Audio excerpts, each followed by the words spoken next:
se critica el rol que está teniendo la Unión Europea en esta crisis, pero seguramente también hay países árabes que podrían hacer más. Por ejemplo, ¿no? Arabia Saudita o Kuwait no están acogiendo ni un solo refugiado y están a pocos kilómetros de los países de donde salen muchas de esas familias.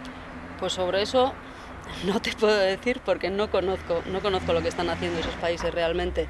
Simplemente se me ocurre que como reflexión, si tienen firmado también el Tratado de Ginebra sobre asilo y refugio y derechos humanos, deberían de cumplir con sus obligaciones como debe cumplir la Unión Europea. Volvamos a hablar nuevamente del perfil. Solo una cosa, Dime. la ONU acaba de decir que estamos ante la mayor emergencia del mundo tras la Segunda Guerra Mundial en cuanto a personas desplazadas y de refugio, ¿no? Creo que se habla de 50 o 60 millones de personas desplazadas en el mundo. Y esta crisis humanitaria que se está viviendo también en las fronteras de Europa es una de las mayores, ¿no? Y lo que deberíamos de poner en valor, más que poner en valor, visibilizar de alguna manera, es que el año pasado han muerto 25.000 personas tratando de cruzar el Mediterráneo. Esas son las cifras que, si de alguna manera se han de dar y se ha de pensar sobre ellas, creo que son esas las cifras que nos deberían de interesar y no tanto esa realmente ridiculez de 120.000 personas. Hablemos de esas personas, de las que han perecido en el intento y de las que están intentando llegar a Europa y a otros países, porque seguramente ha cambiado el perfil del inmigrante y también el perfil, evidentemente, del refugiado, que, como antes decías, era menos conocido, se hablaba menos de refugiados hasta hace muy poco. Antes seguramente estábamos acostumbrados que el inmigrante era un varón de una edad media baja, digamos un hombre joven que venía a España o a Europa con el objetivo de trabajar y a la larga poderse establecer. Ahora en cambio estamos viendo un perfil completamente distinto, son familias enteras, el padre, la madre, los hijos y a veces incluso los abuelos. Eso también debería hacer reflexionar, debería cambiar un poco el paradigma y la manera que tenemos de entender la inmigración. Debería de cambiar la manera en la que nos acercamos a contar las realidades de esta sociedad que está compuesta por mujeres y hombres. Lo que ocurre es que tanto en los medios como en los espacios políticos, en los espacios públicos, en los espacios de poder, mayoritariamente el modelo y la referencia suele ser un hombre y parece que al fin y al cabo quien tiene la iniciativa y este tipo de historias son los hombres y las mujeres nos quedamos en otros ámbitos que de alguna manera y casualmente y muchas veces se construye esa ficción de nuevo de por naturaleza y por biología nos gustan otras cosas, pues no nos gusta ser políticas o no nos gusta estar en otros ámbitos o tampoco emigramos.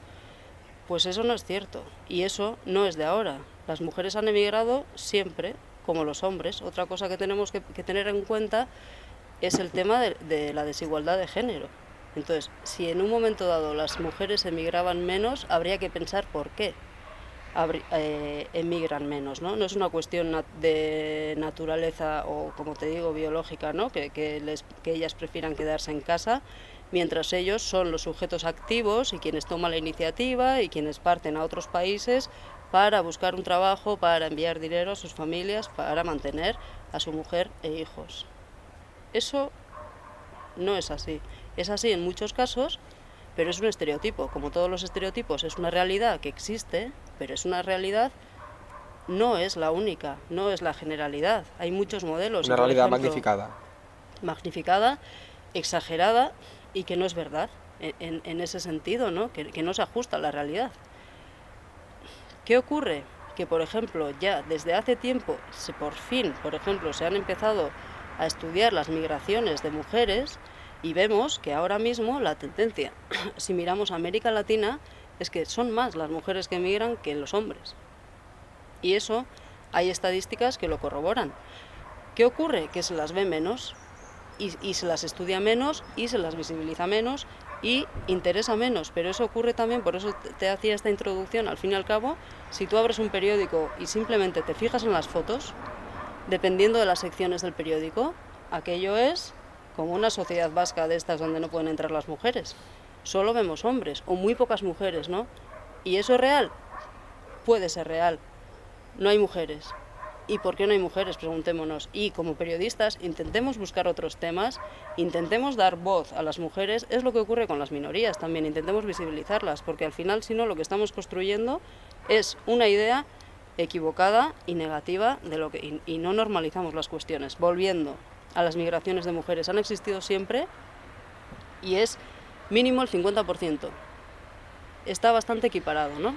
Quizá habría diferencias en las migraciones, por ejemplo, de África a Europa, que ahí quizá las mujeres sean menos, pero por cuestiones muy determinadas. Y por ejemplo en África, volviendo otra vez al tema que nos están invadiendo, no es cierto. Hay muy poca gente de África que esté viniendo en este momento a Europa. Y no es porque se protegen las fronteras, es porque la gente en África se mueve entre los países africanos, porque las fronteras son mucho más permeables y porque no todas y todos están interesados en venir a Europa. Eso es mentira. No les interesa. Lo que ocurre que según van migrando, quizás algunos llegan y cogen unas rutas migratorias pensando en venir a Europa. Otros tienen claro que quieren, ¿no? Pero bueno, en cualquier caso, es un estereotipo y no es ajustado. Las mujeres emigran y tienen su propio proyecto migratorio y son muchas las que toman la iniciativa.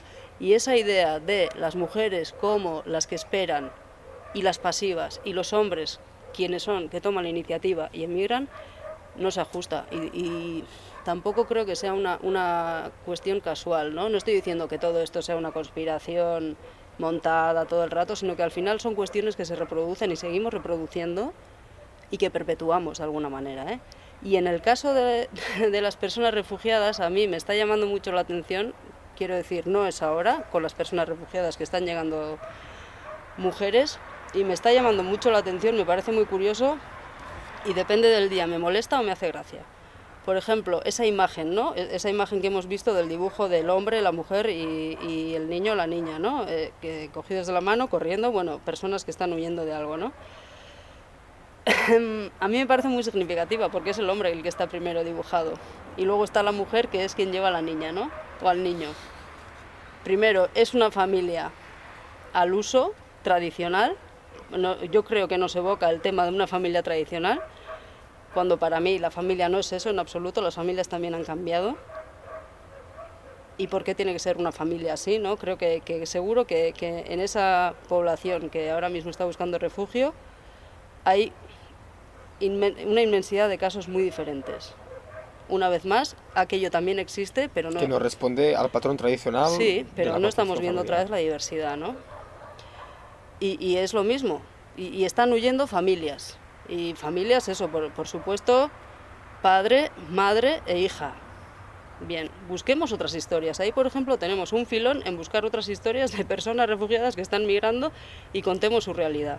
Por ejemplo, no únicamente en el caso de los sirios, ¿cuántas personas pueden estar huyendo no únicamente de conflictos armados? Porque el refugio no es solo conflicto armado, es persecución por motivos de género y por tendencia sexual, por ejemplo. Busquemos historias de personas que corren peligro por ser homosexuales en sus países, mujeres que están huyendo, y contémoslas. No se cuentan. Ahora son familias sirias que están huyendo.